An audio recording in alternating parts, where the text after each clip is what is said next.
ভয়ানক একটা অপরাধ। আমি 2015 সালে 10ই ফেব্রুয়ারি গুম হই। শুয়ে ঘুমানোটা যে একটা আল্লাহর নেয়ামত, এটা আমি তখন বুঝতে পারি। আমি ওদেরকে বলতাম যে ভাই আমাকে কি 10 মিনিট একটু শুইতে দেওয়া যাবে, আমি না ঘুমাই বাট আমি 10 মিনিট একটু শুইতে চাই, কিন্তু সেটাও রাখা হয়নি। তো নাহলে এখনই তোমাকে গুলি করে মারা হবে। আমি 6 মাস 3 দিন গুম ছিলাম। তোমরা যদি বেশি বাড়াবাড়ি করো তাহলে তোমার সন্তানকে তোমরা আর ফ্যামিলিতে ফিরে পাবা না। কোনো সরকারি গুমের চিন্তাও না করে, কখনোই কাউকে গুম না করে। কিডন্যাপিং এবং অ্যাবডাকশনের উপরে এই দুটি আইন কিন্তু কাভার করে না, কোনোভাবেই গুমের ব্যাপারে কাভার করে না। অথচ গুম একটা ভয়ানক একটা অপরাধ, ভয়াবহ একটা অপরাধ, ক্রস ফায়ারের থেকেও অপরাধ। ক্রস ফায়ার শুধু যে ব্যক্তিকে ক্রস ফায়ার দেওয়া হয় শুধু সেই হয়, কিন্তু গুম এমন, সেটাও নিন্দনীয়, ঘৃণিত। কিন্তু গুম এমন একটি বিষয়, যেই ব্যক্তিটি গুম হলো শুধু সে নয়, তার পরিবার সহ আতঙ্কিত থাকে, ভয়াবহ আতঙ্কিত থাকে। কেন থাকে এটা সম্পূর্ণ বুঝি আমি এবং আমার ফ্যামিলি বুঝে যে গুমের ভয়াবহতাটা কী। আমি 2015 সালে 10ই ফেব্রুয়ারি গুম হই। আমাকে তখনকার স্বৈরাচারী বাহিনী আমাকে গুম করে প্রশাসনিকভাবে উত্তরা 5 নম্বর সেক্টরে। আমি 6 মাস 3 দিন গুম ছিলাম, এবং 6 মাস 3 দিন গুম ছিলাম। ওই সময় আমার ফ্যামিলি একটা জিডি 2 মাস ধরে থানায় গিয়েছে, সব জায়গায় গিয়েছে, কিন্তু 2 মাস ধরে একটা জিডি পর্যন্ত করতে পারেনি। ইভেন আমার ফ্যামিলিকে বলা হয়েছিল যে তোমরা যদি বেশি বাড়াবাড়ি করো তাহলে তোমার সন্তানকে তোমরা আর ফ্যামিলিতে ফিরে পাবা না। একটাবার চিন্তা করেন, অলরেডি আমি গুম হয়েছি, বাট আইনের আশ্রয় আমার ফ্যামিলি দিতে পারবে না। কতটা ভয়াবহ গুম একটা বিষয়টা, গুমের বিষয়টা। বলা হলো আমার বাবা তখন অনেক জায়গায় দাঁড়ে ঘুরেছে যে তাকে ছেড়ে দেওয়া হোক বা সে কোথায় আছে। আইন শৃঙ্খলা রক্ষা বাহিনী নিয়েছে, এটা সে জানে, বিকজ অফ আমার সাথে আরও 2জন ছিল, তারা কিন্তু বলেছে যে আইন শৃঙ্খলা রক্ষা বাহিনী নিয়ে যায়। কিন্তু আমার বাবা আবার যাদের কাছে গিয়েছিল তাদের হাতে পায়ে আবার ধরেছিল যে বাবা তোমরা কাউকে কিছু বলো না, আমার ছেলেকে তাহলে আমি আর কোনোদিন ফিরে পাবো না।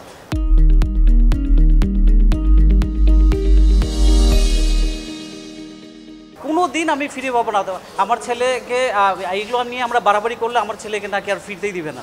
কত ভয়াবহ, কত নির্মম। এই আফসোসে, এই আতঙ্কে, এই দুশ্চিন্তায় আমি ওখান থেকে রিলিজ পাওয়ার আগেই আমার বাবা 29শে মে মারা যায়। আমি 10ই ফেব্রুয়ারি গুম হই, 13ই আগস্ট 2015-তে আমি রিলিজ হই। কিন্তু তার আগেই আমার বাবা শুধু আতঙ্কিত এবং এই ব্যাপারে হতাশাগ্রস্ত হয়ে কিন্তু সে মৃত্যুবরণ করে।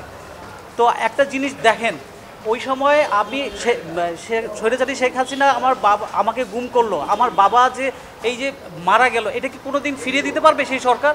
কোনো দিন পারবে না, কোনো দিন পারবে না। তার যে কষ্টগুলো, যে সেগুলো কি কখনো শেখ হাসিনা অনুভব করতে পারবে? কোনো দিন পারবে না। এই জন্যই গুম নিয়ে আমরা এবং আমার টিম সহ আমরা ব্যাপক পর্যালোচনা করেছি। আমরা চাই যে প্রচলিত আইনে গুমের এমন একটি দৃষ্টান্তমূলক শাস্তির ব্যবস্থা করা হোক, একটা আইন, একটা বিধান তৈরি করা হোক, যেন কোনো সরকারি গুমের চিন্তাও না করে, কখনোই কাউকে গুম না করে। এটা দরকার।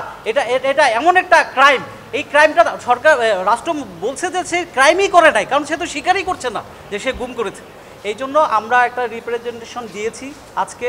আপনাদের সাংবাদিক ভাইয়েরা, আপনাদের ব্যাপক সাপোর্ট আমার দরকার। আমি হাত জোর করে বলছি, কারণ গুম ভয়াবহ বিষয়। আপনারা সাপোর্ট না দিলে হবে না। 2015 সালে 10ই ফেব্রুয়ারি উত্তরা 5 নম্বর সেক্টর থেকে গুম হই। আমাকে আইন শৃঙ্খলা রক্ষা বাহিনী তুলে নিয়ে যায়। সেখানে গাড়ির মধ্যে ইলেকট্রিক শর্ট দেয়। ওখানে তারপর 4 মাস 3 দিন আমি র্যাব 1-এ থাকি। হ্যাঁ, ওখানে ওখানেই একজন ছিল যে র্যাবের, যে কানে আমি জিজ্ঞেস করি ভাই এটা কোথায়, তার একটু দয়া হয়, সে আমাকে ইনফর্ম করে এটা র্যাব 1। এর বেশি কিছু আমি জানতে পারি না। আমার চোখ বাঁধা ছিল 4 মাস 3 দিন, চোখ হাত বাঁধা।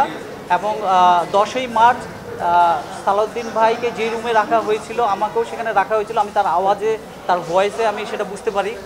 আর ওখানে এই 4 মাস 3 দিন চোখ বাঁধা অবস্থায় ছিল এবং হাত বাঁধা অবস্থায় ছিল।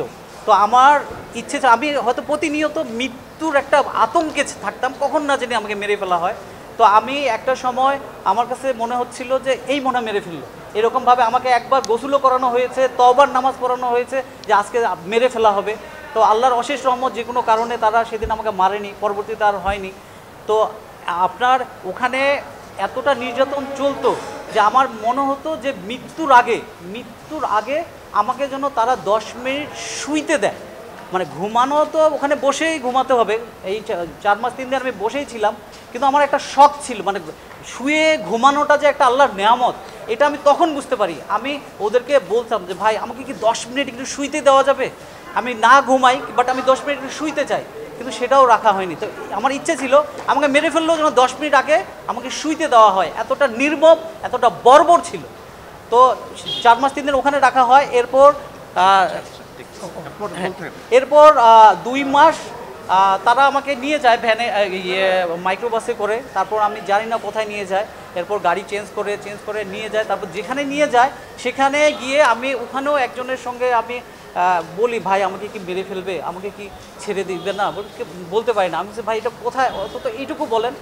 তো সেই তার একটু দয়া হয়, সে বলে এটা Rajshahi headquarter, RAB headquarter.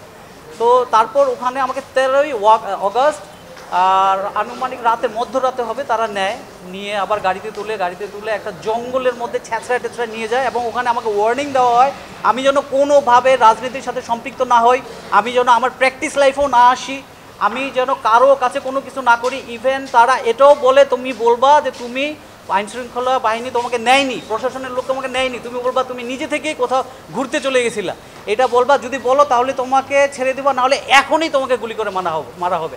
Even গুলি করে মারার জন্য সব কিছু ব্যবস্থা সেখানে করা হয়েছিল। সেখানে জঙ্গলের মধ্যে নিয়ে যায়, সেখানে আমাকে কালেমা পড়ায়, এবং উজু অবস্থা, প্রথমে যখন গাড়িতে তোলে উজু করেই তোলে। তারপর আমাকে বলে যে এখন তোমাকে, তোমার জীবন প্রদীপ শেষ, এখনই তোমাকে মেরে ফেলা হবে। কিন্তু আমি তো অনেক কাকুতি মিনতি করি যে আমার 2টো বাচ্চা আছে, সন্তান দুটোর জন্য আমাকে যেতে দেন, এবং আমি কখনো কথা দিচ্ছি আমি কখনো প্র্যাকটিস লাইফেও ফিরবো না, আমি রাজনীতিতে তো ফিরবই না। এবং অনেক আমি যেই দল করি সেই দলকে অনেক গালিগালাজ করা হয়, করা হয় যে শুধু এই জন্যই তোমাকে মারে ফেলা হবে এখন এসে পরে। আমি তাদের কাকুতি মিনতি করি, একটা সময় তাদের অনেক দয়া হয়, মায়া হয়, তবে কন্ডিশন দিয়ে, ওয়ার্নিং দিয়ে আমাকে তখন ছেড়ে দেওয়া হয়। পরে আমি চোখ খুলে দেখি যে একটা রাস্তা, ওই রাস্তা দিয়ে আমি হাঁটতে ধরি। একটা সময় একটা লোক বলে যে এটা তো ইন্ডিয়ান বর্ডারের দিকে যাচ্ছে। আমি বলি ভাই ঢাকা কোন দিক, বলে এটা ইন্ডিয়ান বর্ডারের দিকে যাচ্ছে, তুমি আরেক দিকে যাও। পরে বলে সামনে একটা গোদাগাড়ি মোড় আছে। তো তারপর প্রায় 20 কিলো দূরে, তখন বা 30 কিলো দূরে এরকম হবে আনুমানিক, একটা ভ্যান পাই। তো ভ্যানে এসে আমি একটা মোড়ে আসি, ওই মোড়টা জিজ্ঞেস করি সেটা কোথায়, তখন বলে যে এটা রাজশাহী গোদাগাড়ি। তারপর সেখান থেকে আমি ঢাকার গাড়িতে চড়ে আমি আমার ফ্যামিলির কাছে ফিরি। দলে আপনার পদ কী ছিল ভাই? রিপ্রেজেন্টেশনে আমি প্রথমে স্বাধীন কমিশন, আগেই বলেছি স্বাধীন একটি কমিশন, কারণ গুম নিয়ে যেগুলো অভিযোগ যেগুলো রয়েছে এগুলোর সত্যতা তখনই সম্পূর্ণভাবে বের হবে যদি এটা স্বাধীন কমিশন থাকে। এজন্য স্বাধীন কমিশনটা জরুরি। এবং আন্তর্জাতিক ইউনাইটেড নেশনের যে ICPPDA যে আছে, এটার অন্তর্ভুক্ত যেন বাংলাদেশ সিগনেটারি কান্ট্রি হিসাবে হয়, সেটা দরকার, স্বাক্ষরকারী দেশ হিসাবে এটা যেন হয়। এটা 2010 সাল থেকেই কার্যকরী শুরু হয়, কিন্তু বাংলাদেশ গভর্নমেন্টের সময় হয়নি, আমাদের আইনমন্ত্রীর সময় হয়নি 14 বছরে সেটার অন্তর্ভুক্ত হওয়ার।